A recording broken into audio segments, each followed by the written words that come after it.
Starbucks announced that they will ban plastic straws like these in all of their stores by 2020. It's been about a week since the devastating shooting took place just behind me inside the Tree of Life Synagogue. An armed robbery turned into a potential murder for hire case. Inside, the stars took part in 4 moderated discussions. In fact, they even had to bring in and are still bringing in extra chairs and tables, as well as staff from the other dining room to accommodate the massive crowd that just flooded through the doors within the last half hour.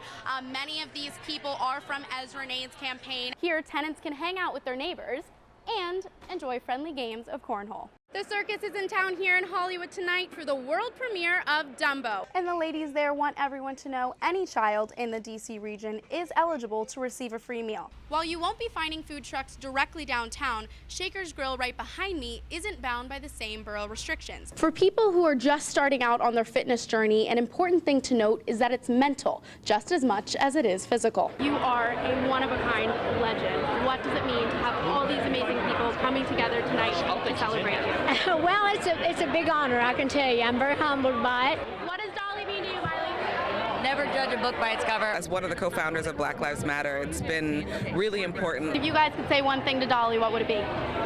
Thank you. Yeah, I will always love you. Thank you for the music. The last time we talked, we were talking about the nerves and the excitement for the perfectionist to come out. She became Aunt Dolly on Hannah Montana, Miley's godmother. And she's family, she's a friend, and we love her.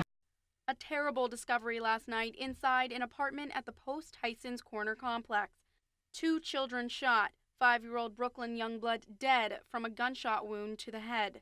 Dispatch calls show police began searching for her mother, 33-year-old Veronica Youngblood, who delivered the fatal shots. Fairfax County is asking that we be on the lookout for a 30-year-old Hispanic female dressed in all black. Youngblood was found banging on a friend's door several miles away in Leesburg. Silverwood Terrace, advising the suspect is there, saying she just killed her 2 daughters, currently has a gun. It was around 11:30 p.m., and this woman was just arriving home with her own 2 children in the car when they were stopped by a police officer with his gun drawn.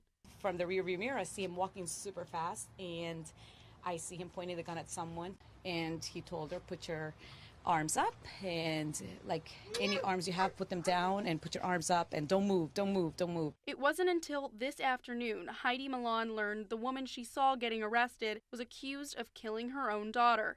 Thing was not there right with her, but it's heartbreaking. It's heartbreaking, really. I just can't imagine. Police are barred by law from identifying the other victim, but court records show Youngblood had a second daughter living with her in her teenage years. Those records also show Youngblood and her husband spent several years in court hashing out a complicated divorce. Even though they were separated, they continued living together in this Oakton townhouse, so both parents could be a part of the girls' lives. Police say Veronica admitted to the crimes and is being held without bond. In Loudoun County, Grace Hayba, News 4. After spending hours reliving their son's death, Jill and Bernard Medina leave court tonight emotionally exhausted. Tristan would want us to forgive and forget, and that's going to be really, really hard. You know, and you come in here thinking you're going to be satisfied, and you're not. You just hurt for the other person, too. Their son, Tristan, would have been a junior this fall at George Mason University. His family says he was a social kid and never liked to see anyone sad. Tristan was a big joker, very quiet kid, loved his friends, he was very loyal. Last September, their son bought LSD from his fellow fraternity brother Alejandro Peretta. 3 days later, Tristan took those drugs with another friend. Witnesses testified he started acting irrational, turned to a close friend to say he loved them, and sprinted through a window in his dorm. He plummeted 5 stories to the ground. Parato's lawyer says the 20-year-old who pled guilty to the crimes will now live the next 3 years behind bars. The Parata family is very religious, and it's affected him. It's substantially affected him. And they think that he's being sentenced for the death, which they don't think is correct. Tonight, the Medinas head home, feeling justice was served. But justice stops just short of bringing back a life lost. In Fairfax, Grace Hayba, News 4. Life without parole is almost like a cruel mind game. Currently, more than 5,300 people are serving life without parole across Pennsylvania, according to a new report released by the Abolitionist Law Center. The report says Black Pennsylvanians are 18 times more likely to serve a life sentence than white residents of Pennsylvania. Zoe Merriman, with the NAACP's Penn State chapter, says her cousin has been serving a life sentence for longer than she's been alive. I have writings from my cousin, and I have recordings, and my grandparents have told me about my cousin, but I'll never know him. According to the 2010 U.S. Census, Black Americans make up 13% of the total population, but 40% of people imprisoned.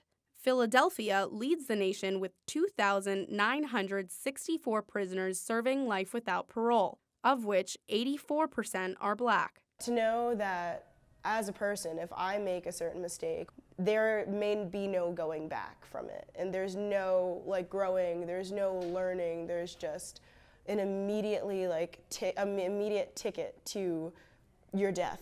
Pennsylvania is one of the least active states in regard to use of the death penalty, having executed 0 inmates in the last 19 years. However, the number of people serving life without parole is the second highest in the nation. Reporting at the Center County Correctional Facility, I'm Grace Hayba for the Center County Report.